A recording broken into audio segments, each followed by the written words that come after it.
Ladies and gentlemen, it's week 9 of college football. Welcome to Stupid versus the Spread. I'm Alex. That's Mike. We're going to break down week 8 happenings, go over our picks, give picks for this coming week, and talk a little college football. Let's dive right into it to our storylines from this past week, week 8. Um, Texas football had an exciting, if not disappointing, week for most. TCU coming out on top, remaining undefeated, while A&M and Texas proper have struggled. Texas losing to South Carolina, and A&M losing to who again, Mike? A&M lost to South Carolina. Oh, Very, I messed that up. Whoopsie. very embarrassingly. Texas A&M loses his favorites to South Carolina, and Texas falls to the ranked Oklahoma State, who is, in fairness, very good. Um, But very injured. yeah, very injured. So I mean, I, I don't really know how to throw it to you. I think are things coming off the rails for A&M, or do you think this is something you can recover from? No, things seem definitely like they're coming off the rails. Um, they are in a hopeless position. It's not Right. looking good, and the message boards obviously are not looking good either. No, but I think more. I think the more alarming part of this is the fact that they they put so much into this season as a springboard to establishing themselves as a Hmm. perennial national championship contender. Because Yeah, you I mean, come out, you hear it talking just the way they talked about the recruiting classes. If all these kids were going to come out and play this year, yeah, but I think they were good enough on paper to start the season to say that if they get through the SEC West with 2 or 3 losses, with the amount of young talent they have on the roster, that is the springboard to saying that this team should contend for a national title within 2 years after that. And you go through this season and not only are you not anywhere near that, but the dysfunction that we've seen from the program, both on the field and off the field, has really made everyone question whether or not Jimbo is going to make the changes that he needs to make to keep to keep any of the momentum that they generated in the recruiting uh, season. Because yeah, and one could argue from like last year's performance a little bit too. yeah, because I mean that's step one, right? You beat Alabama, you don't finish the season well, but there's at least things you could say where, like, if we didn't make bonehead decisions and we didn't lose games we should have won. Yeah, You like the last one loss of the season to Ed O on a yeah, basically Hail Mary or get yeah, away but away from me. there were a couple earlier in the year games they should have won that would have put them in contention for a bigger slice of the pie. But here Hmm. now, you know, piling on top of this loss, which is horrible. You have 3 freshmen unidentified. I think currently we don't know who they are, but have been suspended indefinitely out of this incredible recruiting class that they brought in this year. And the biggest problem for them is that Jimbo's offense is just not working, and he refuses to admit that and pivot to something simpler or to entertain the idea of hiring somebody else. So what it really seems like is there's a stubbornness from Jimbo Fisher to make the changes that everybody can see are needed in order for them to succeed. And what that's creating is a loss of a sense of belief and purpose in the locker room. And that is where now, if he has to pull off a Herculean effort of rallying the troops to get them to any sort of place where he can maintain this recruiting class through the portal and recruit at the same level over the next 2 years to get to where everybody thought they would be at the beginning of this season. So it's it's bad, and then you add on top of all that that if it keeps trending in the direction that it's going, you can't fire him. So because nobody can afford to pay him out. So Yeah, and I think it stinks because if you're A&M, and granted, early season App State loss, that was bad, but if you discount that, you had hope maybe once you beat Arkansas that okay, maybe we don't beat Alabama in 2 weeks, but we can go to Mississippi State and win, and then we can go to South Carolina after that and win. And what you had instead was 3 consecutive losses, where I'd argue that the best they looked was against Alabama, which is obviously of those three teams the highest performing, if not the best. Yeah. Um, would you rather be in the position of A&M or the position of Texas with Oh, Ewers Texas. on the? Yeah, I would agree. Not I even mean, close.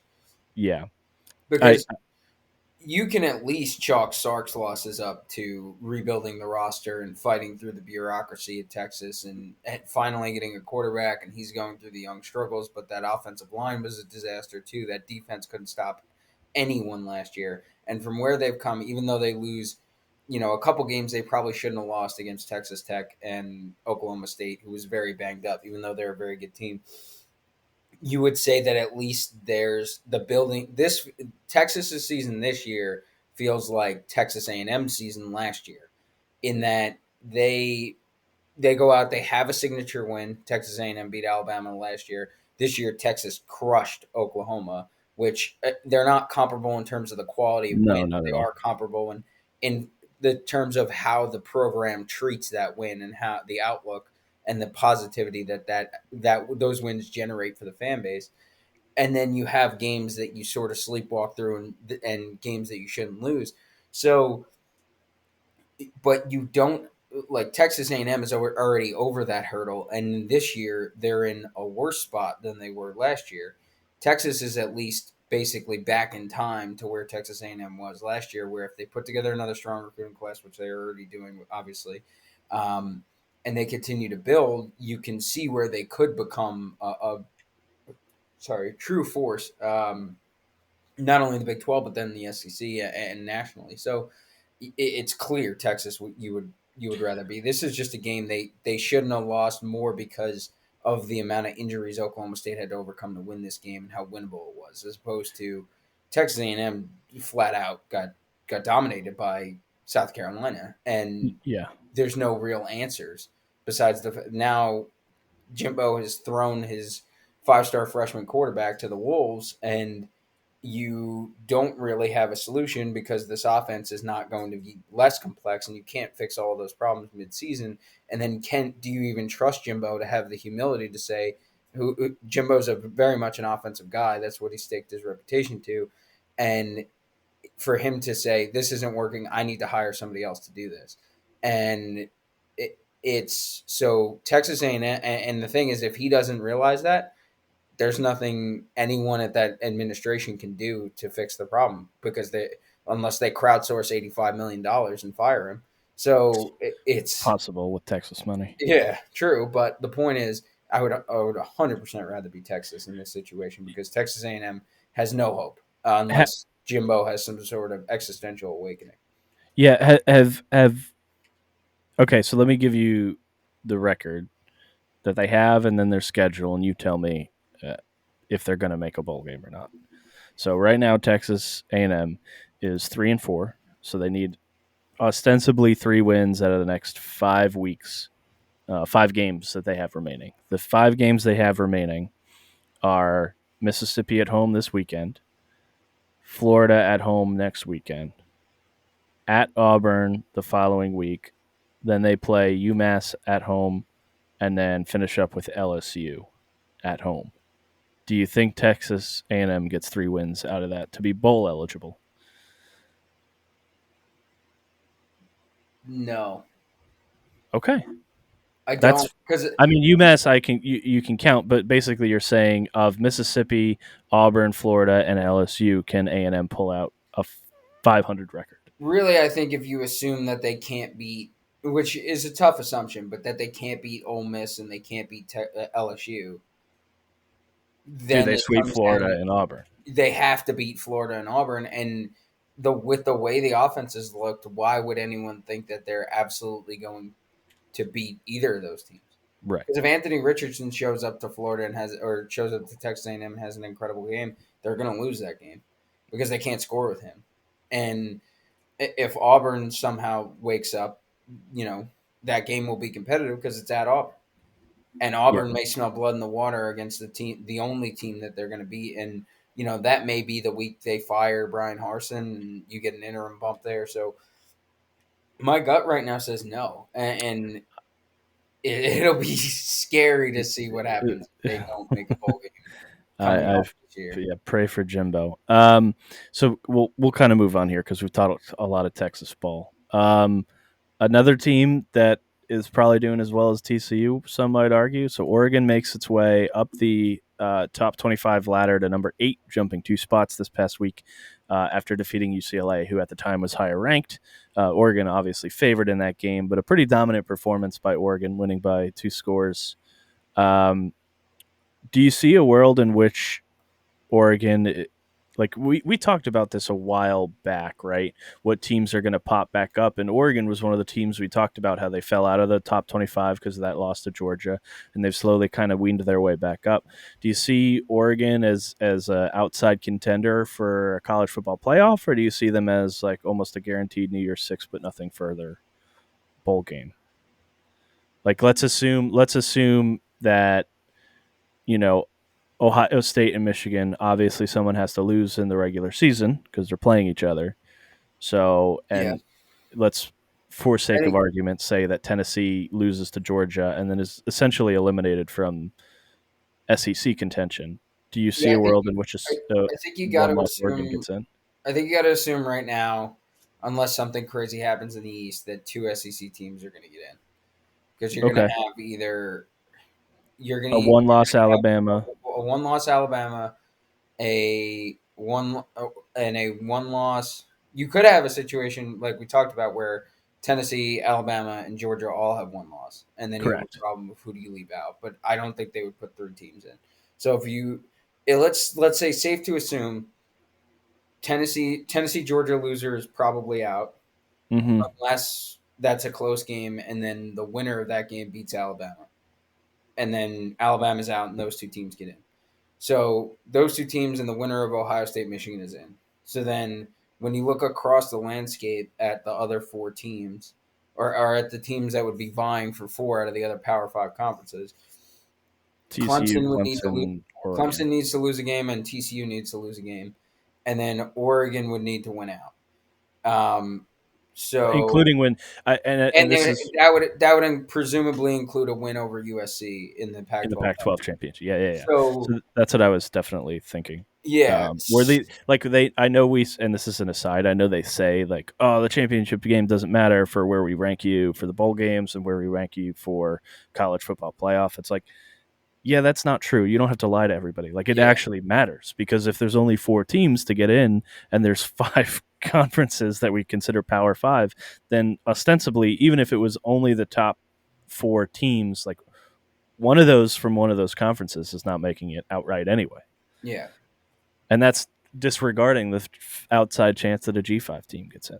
Anyway, Yeah, I think out of the problem with Oregon, they're definitely so to answer your question point blank, they're definitely still alive. But the problem becomes do if Georgia's the 1 seed, I could see a world where Oregon is bumped to the bottom of the one loss team list because of how bad they looked against Georgia, and knowing that if Georgia is the 1 seed and the last team to be put in is going to be Oregon again, the committee will put anybody else in just so that they don't have to see that matchup again. So that's the uphill sledding for Oregon. I will say that I think no matter what happens, Oregon has roughly this week will be a tough game at Cal, which is a preview to my card. I'm taking Cal, but um, this week will be a tough game against Cal because Cal plays good defense. It's an early game, coming off a huge letdown spot after a big win at home.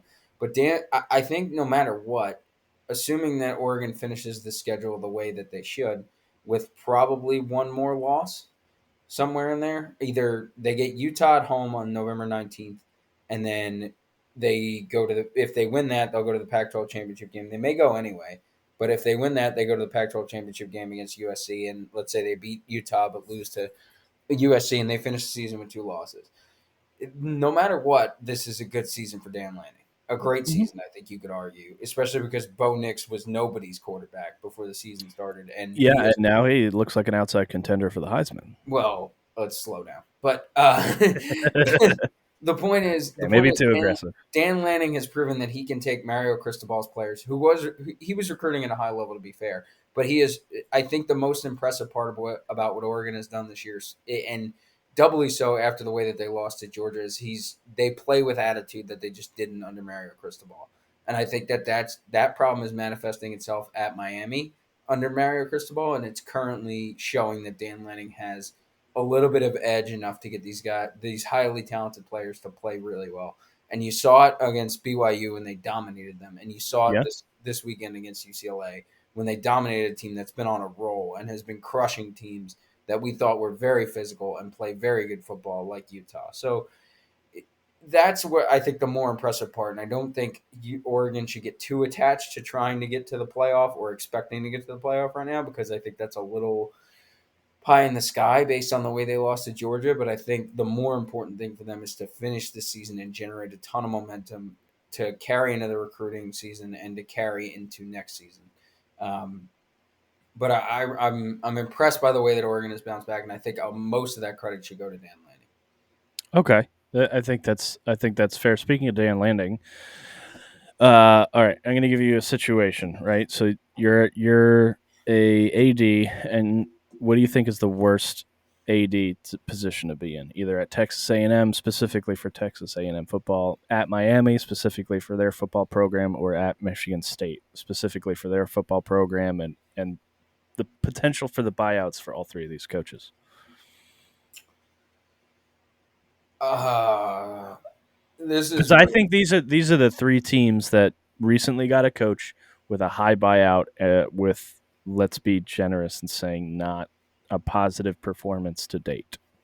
yeah, I think Miami is out of this conference. Well, so yeah, they're these all have 80 million plus buyouts, and they're all long term deals, like longer than 5 years. Um, You have to give. I mean, I don't think you the have to give Cristobal some time? I think you do, but I think if I were concerned as a Miami fan, and very interestingly today, John Ruiz, their super booster, basically admitted that they were paying Jaden Rashada, who's a 4-star quarterback from California, on Twitter. He just said that they didn't land him because they didn't pay him enough money. Um, which I mean, we'll see what happens there, but it's kind of crazy that he just said the quiet part out loud. Yeah, I mean, you Um, can't be stupid about it. but either Whatever. way, I think the more concerning part, if you're a Miami fan, is the fact that they have manifested some of the same problems this year already that we killed Oregon for last year.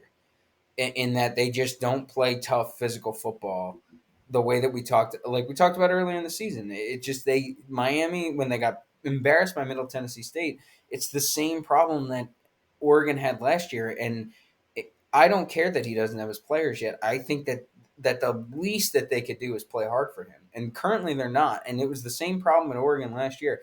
And for as much as everybody killed Kayvon Thibodeau for the way that he liked to take plays off and his lack of motor in the pre-draft Hmm. process, he's looked pretty good for the Giants and is playing with a pretty high motor. So at some point, you have to say that is it a symptom of the coach or the players? And I think that's the issue for Miami. But I think if you pin your hopes to it's just his first year, you take them out. So then it's between Texas A&M and Michigan State.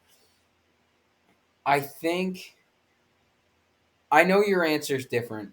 I think Texas A&M is in the worst spot right now Okay. because and the reason I say that is because I think Mel Tucker's success was born out of an incredible roster turnover in the transfer portal that was entirely unsustainable. And I think the more important part is that Mel Tucker knows that, and that this season they are not playing well, and that sucks as a Michigan State fan. But you know that Mel Tucker is trying to reorganize this program to be a traditionally perennial contender that recruits higher end talent than they have at any point in their history. And when you look at the way that you build successful teams in this current, space, that is going to ultimately lead to more sustained success than anything else. If you're a Michigan State fan, it's year one of this crazy contract. You're only 2 years into the Mel Tucker era, but you could stick with an embarrassing season if you know that the recruits are coming in and Mel Tucker is going to drive the ability to get better players that'll make them more sustainable long term. Texas A&M, it's been 5 years.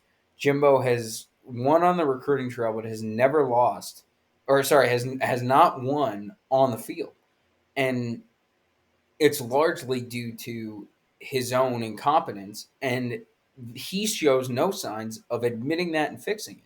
So, and you still got 5 more years of him at a buyout that you can never pay.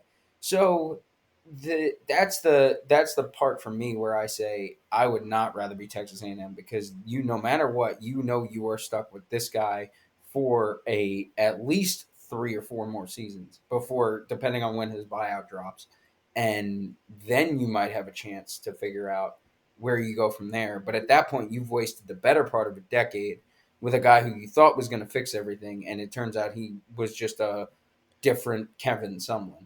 Yeah, I honestly I don't hate that take. I think program wise, Michigan State is probably in the worst spot. I would say that of the three, they also prodigy wise probably have the least to brag about. So I don't think there's harm in Mel Tucker being given some leniency. Obviously, still his first year as that head coach anyway. So like the necessity to just, well, I'm sorry, he this is his what, second season anyway. Second season, first on this new deal. Yeah. So look, they paid him a lot last year. He because of his performance in his first year. I don't hate it. Trying to build something up. Michigan State maybe not always the best team in the country. I think, putting it nicely. So if he's trying to build something, I don't hate that. He's a good coach. He was a very good coach for the Jaguars as a defensive coordinator, and then he was on to Georgia. Like he's a defensive oriented guy. So if they're not getting the points they need, it's not all on Mel Tucker. I I almost want to say, and look, I don't hate the take that my A&M is the worst off. I think you give Jimbo some more time. I know that's not a popular opinion. Well, you don't have a choice. Well, you don't have, you might have a choice, right? If you really do have someone that hates him that much. However, I do think he's a good coach, and I think you got to let some more time pass for his recruiting to mature. Saban didn't start off a perennial, winner back to back to back. I mean, he was a very good coach, and he started out probably around the time Jimbo started head coach and, starting to really win some games. But I think we're very quick to jump to conclusions. I also don't hate Miami with Cristobal. I think the lesson here is that you can't give these coaches absurd amounts of money, or at least guaranteed buyouts. By Make it guaranteed buyouts in the years that they're giving them. The market. Jimmy Sexton, who's the like end all be all coach's agent, is better at his job than basically anybody in the country. But it's crazy that these ADs are giving these guys 8-10 year deals when a 5 year deal with a renegotiation would work. yep, And you at least stupid buyout. give the guy enough time to see if he's the guy without committing yourself to a perpetual mediocrity if you gambled wrong. Or at least, So I don't know if this is legal, but tie it to incentive based performance. If you don't make a bowl game, then we consider this a for cause firing instead of yeah, instead of well, yeah, here's I your don't think $85 million buyout. I don't think you'd be able to get away with that. But Well, the reverse. I mean, so maybe phrase it like this: if you make a bowl game or you get above 500 record, your bonus is X, and then maybe your base pay is only $1 million or yeah, so, but then there are with the intricate bonuses. there are intricate ways to structure the contract, but it's yeah, the all three are in a bad spot. Not You're great. not wrong. All right, well, let's move on to our games. I know we were going to talk Clemson benching DJ. I think we're on a little Yeah, short on time. we could skip it. We'll talk that next week if that Yeah. becomes a trend. Summary: benching DJ in a game you end up winning, and then immediately saying he's still your starter might Yeah, be a he's our problem. guy. Yeah, might be an Okay. issue going forward. At least lie and be like Yeah, he was injured. at least be yeah, at least come up with something. Phantom Tua-esque head injury, something. Yeah. All right. Well, so let's roll into our slate. We're going to do the 5 best games we think for this week, and then we'll talk our picks. First game of the week starts at noon. Ohio State at Penn State. Penn State is plus 16. Over under is 61. Um, I think this will be not as good a game as people think. I'm not a believer in Penn State personally right now.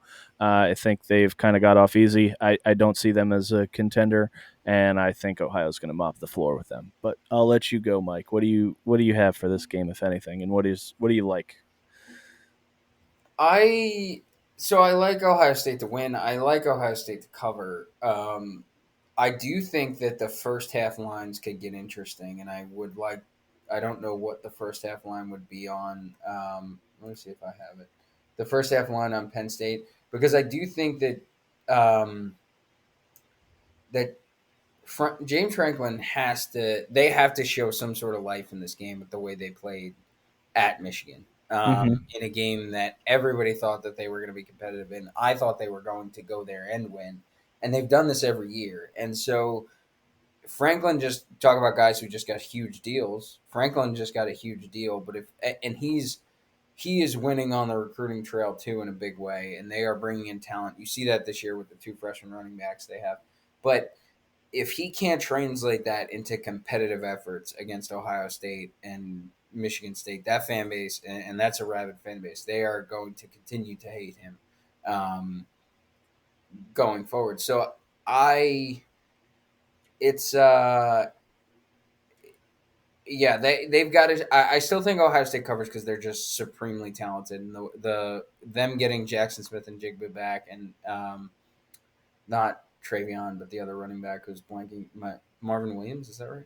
I forget what the other running back's name is. I believe so. Yeah. Um, getting those 2 guys back from injury, their offense the last week against a very good Iowa defense looked basically unstoppable. So you you add all that up. I think Ohio State still covers. I wouldn't be surprised that right now if the spread's at 16.5. I wouldn't be surprised if it's like they barely cover and it's a late cover, a game that gets out of hand late, just because I think Penn State is going to pour a lot in this game, knowing that they're basically eliminated from everything else. So That's fair. ultimately, it's sort of it depends on how far that effort actually takes them. I wouldn't be surprised to see Penn State make this a game. I think Vegas is generally confused as well on that because 84% of the tickets I think are on Ohio State, 58% of the money still on. Um, 69% of the tickets are on Ohio State, Nice. 58% of the money. So it in that sense, even the big money bettors are confused on this line and whether or not Penn State is going to put up the kind of effort that you would normally see on a big line underdog in this spot. Um, you add all that up and say I think Ohio State is still the play. I wouldn't be surprised to see this go either way. I have Ohio State on the card that I will bet in Virginia, not North Carolina, because it's illegal in North Carolina. Um, but I do think ultimately, no matter what, Ohio State wins this game because their offense is just better. And how long that takes to manifest in this game, we'll see, depending on how well Penn State can show up and put up a reasonable effort. Yeah. So I lean Ohio minus 16. I lean the over 61. I think what I'm going to go with here is Ohio minus 16. Um, I just see them as a perennial contender, and I don't know that Penn State really has it in them.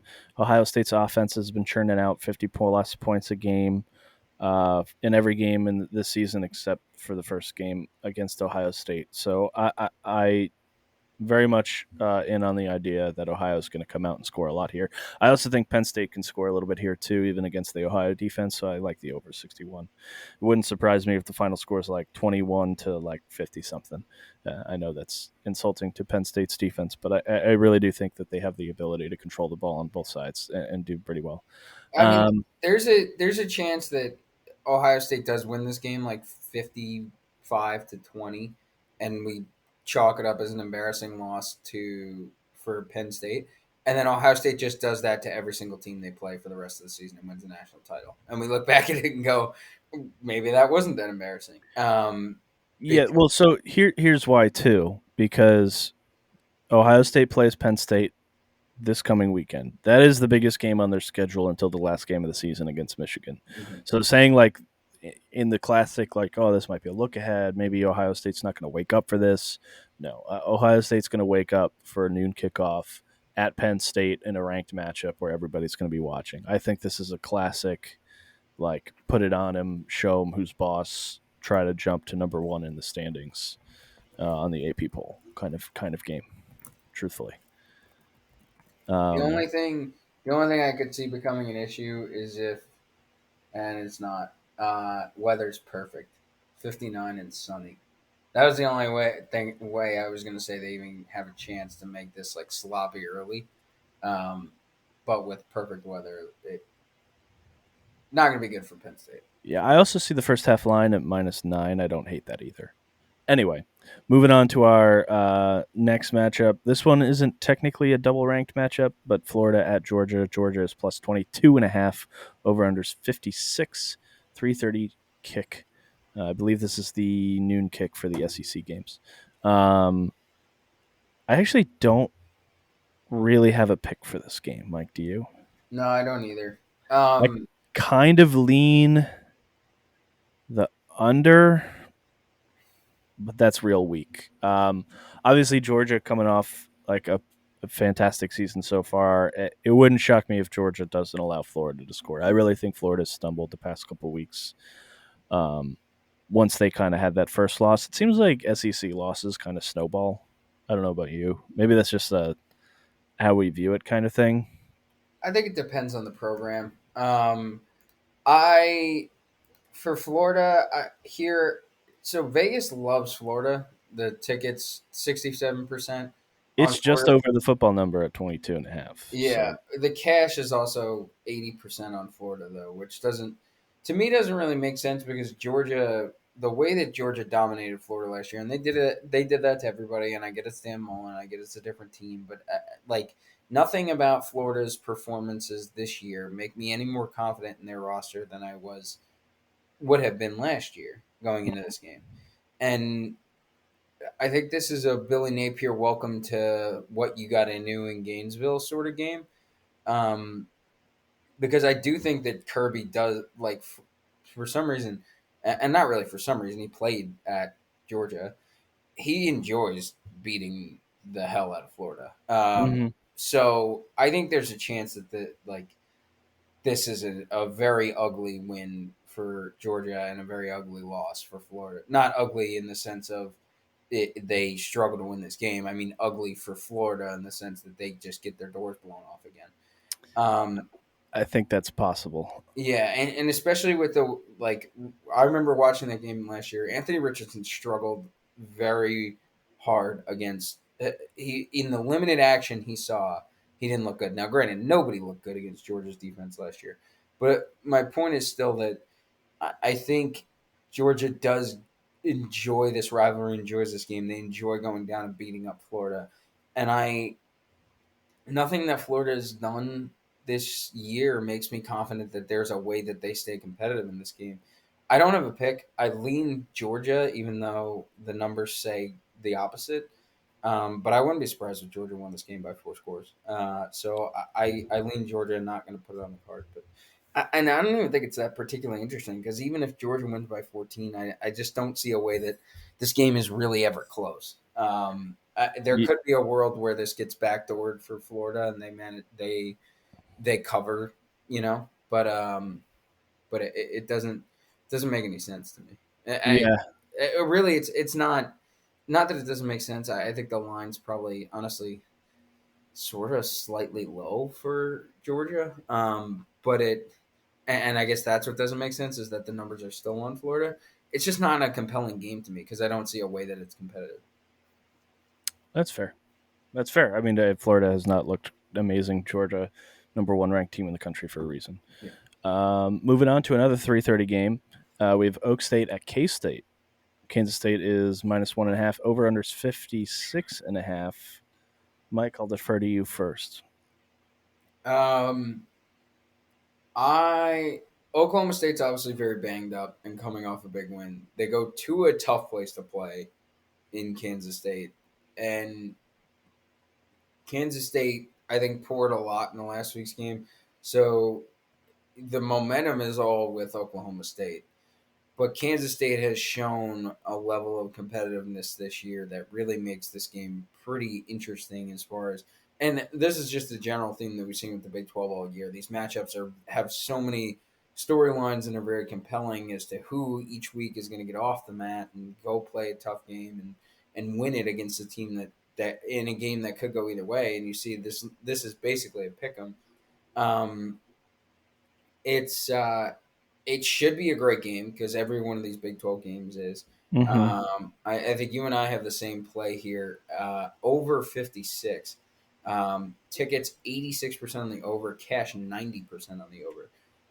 No matter what, these two teams should score points. 56 is somewhat low for a regular Big 12 game, never mind this year. You really just need both teams to get basically to the 30s or better. And I get these are two of the better defenses in the Big 12, but that doesn't mean that these two defenses perennially stop anybody. I think Oklahoma State gave up over 30 to Texas Tech. They gave up, Kansas State just gave up over 30 to or 38 to TCU, who Oklahoma State took to overtime. So both offenses can score. Both defenses are Big 12 defenses. 56 is a low number. I think you and I are both agree to take the over. Yeah, I'm putting 2 to 3 units on the over here. I also like Oak State money line. They've been playing as underdogs all year after their loss to TCU, and they're a very fucking good team. I don't care how banged up they are. Kansas State, obviously, third in the Big 12, just under Oklahoma State, but I think Oklahoma State wakes up. I mean, if you look at how you think they do numbers, right, this is truly a pick 'em, and the reason Kansas State is favored is because they're at home, right? 1.5 points is about that threshold that they'll give to a team at home for home field advantage. Yeah. Um, so I like Oak State in this position. I love this over. This is like I love this over. So yeah, I'm going with the over 56.5. This will be I'll be flipping between this and the next game we're going to talk about, which is some AAC love. Didn't mispronounce that. Cincy at UCF in a pick'em, a true pick'em. Over under is 55.5.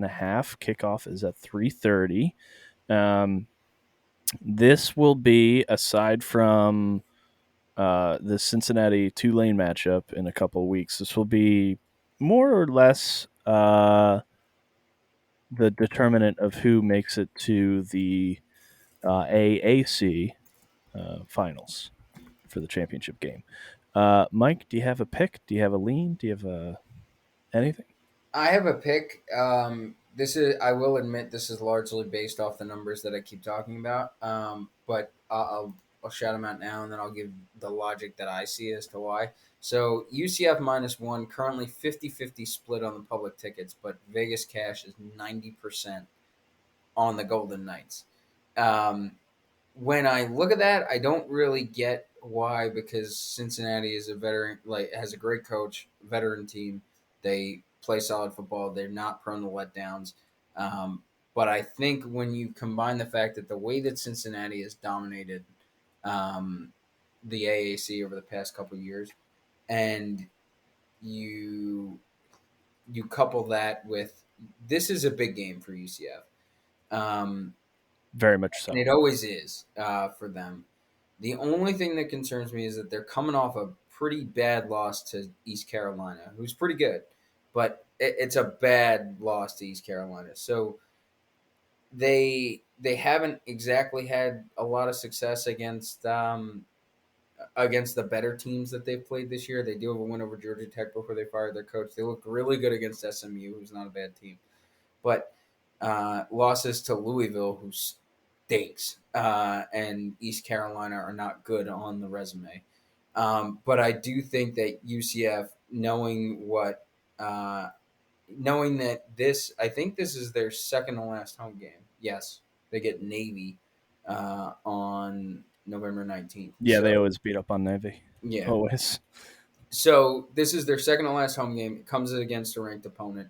UCF is a deceptively tough place to play. Gus Malzahn gets his guys up for games like this. Most notably, the bowl game against Florida last year. UCF stomped Florida, and it was because they knew they could. So I think that's the logic here is that UCF is going to get up to play this game like it's sort of their Super Bowl, and they're they may play the same way against Tulane in a couple weeks, depending on what Tulane does in the meantime. But I think that's the logic here is that UCF is going to be completely up for this game. Cincinnati, not necessarily in any sort of big picture contention, but may not play with the same pride that UCF has, and so the pick here is UCF. I don't hate that. I'll probably lean UCF. I may add it, depending on how the 1 p.m. slate goes. Or sorry, the noon slate. I actually like the over here at 55 and a half. I know these teams have pretty good defenses. They play each other all the time, so they play each other tough. But I can see both of these teams getting to about the 28 to 31 mark in a pretty close game. If you think about it, like as long as you have going into the fourth quarter, like I don't know, like 38 to 42 points total, I don't see how this doesn't become a shootout at the end. I also think there's a really good chance this game goes to overtime. I actually may bet that if it's like a prop over like 900 plus 900. But I like the over here. I'll probably take UCF with the pick as well. I like your reasoning. I think they're a good team. I think they come out and play with heart, and especially at a home game. Last game we're going to talk about Kentucky at Tennessee, over under 63.5. Tennessee is favored by 12.5 points, even though the line opened at -5.5. Mike, do you have a pick or Eileen? So you said it opened at 5.5. My At 5.5, I would have taken Tennessee. With the switch to 12.5, I would say the pick. They're not on my card, but I would pick Kentucky. Kentucky has covered the two games they've played on the road against SEC opponents that are ranked. Those being Ole Miss at Ole Miss and Florida at Florida. Now, granted, Florida's not that great, so that win Yeah, looks much that's. less impressive. I was going to say less impressive.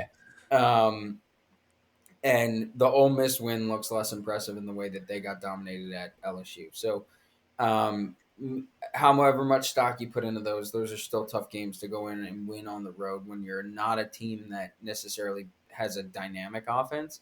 So I don't think that Kentucky will be rattled in this game. That said, Tennessee has looked like world beaters. They showed no glimpses of slowing down last week against the Tomato Can coming off that Bama win. Um, so I wouldn't be surprised if Tennessee blows out Kentucky. Just because I think Kentucky's like a couple pieces short of being, like a true test for most people, or most, especially teams that can score like Tennessee can. So Yeah. it's tough. I would take Kentucky with the points if you made me. I'm not going to. I think it'll be a very interesting game to see what happens, and I think we'll generally know how this game's going to go in the first quarter. So if Tennessee comes out and basically puts their foot on the gas, you'll know this game's over immediately. If you're a Tennessee fan and Tennessee's not up by 2 or 3 scores within the first quarter, you should start biting your nails because this feels like a game that Tennessee could walk into and lose, like Tennessee teams normally do. So Yeah.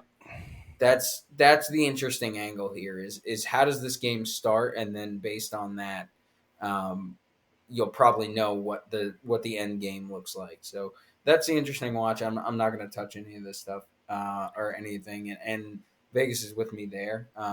They have 54% split on the cash and 52% on the tickets. 52% of the public tickets are on Kentucky. 54% of the cash on Tennessee. Um, and then even 63% of the public is on the under, while 52% of the cash is on the over. So Vegas doesn't know, public doesn't know, Scotty doesn't know. So just watch this game and have some fun. Yeah, I lean the under here. I'm not going to take it, to be honest with you, unless this number climbs, which it won't. If 12.5 moves continually towards Kentucky's favor, I might take Kentucky if they hit 14 or 14.5. Yeah, that would The, be the only point where I think you really invest in it. But yeah, otherwise, like we talked about Tennessee every time, so much variability in the way that they play that you never feel totally comfortable taking them. right. And they've played, granted, they've crushed teams this year, all year, right? Mhm. With the exception of Alabama, right? They crushed LSU, they defeated Florida. Yeah. They won by more than a touchdown against Pittsburgh. Well, they won by 7 against Pittsburgh. Yep. They played well. The only reason I like Kentucky in the spot is Tennessee goes to Georgia in what would be the biggest game of their program's history in the past decade, Two to play decades. Georgia. Yeah, 2 decades. You're right. No, you're not wrong. So I can see Kentucky sneaking in the number even at 12.5. But I Is lean that next week? yes, November 5th. Ooh, yeah, Yeah, I like yeah. Kentucky a lot more now. Uh huh. Uh-huh. All Yeah. right. Well, let's talk about our picks. I'll let you go first, Mike. This is our last segment of the show where we'll talk about anything else we're adding to our cards. So, Yeah, Mike. so I went 3-4 last week. Still not great, 42% of the year. So don't listen to me. But if you feel inclined, here we go. We talked about Ohio State minus 16.5. We talked about UCF -1. We talked about Oklahoma State, Kansas State over 56. So the rest of my card, Notre Dame +2.5 at Syracuse. That's a 12.5 or 12 o'clock kickoff. I keep picking against Syracuse and losing. Eventually I'm going to be right. And I think this is the week I'm right. Notre Dame's a veteran team. They haven't, I mean, they've been really up and down, but so far, like, as somebody who is an ACC team that showed promise and was undefeated before Notre Dame showed up and out veteran them, um, that feels like what's going to happen to Syracuse. +2.5 is a small number, but it just feels like Syracuse coming off the letdown of losing that close game to Clemson. Probably difficult to turn around and get back up for a Notre Dame team that's just sort of trying to find its way. I think the momentum sits with Notre Dame, and I like them here. Um, Cal +17, just take them against Oregon in the letdown spot. Cal not a particularly difficult place to play, but Justin Wilcox has them playing good defense. We saw that against Notre Dame earlier in the year, and they've played pretty consistently good defense across the board this year. I don't know that they win this game. They may make it interesting, and Oregon feels like they lose one of these games every year. But I think more than anything, this stays within 3 scores.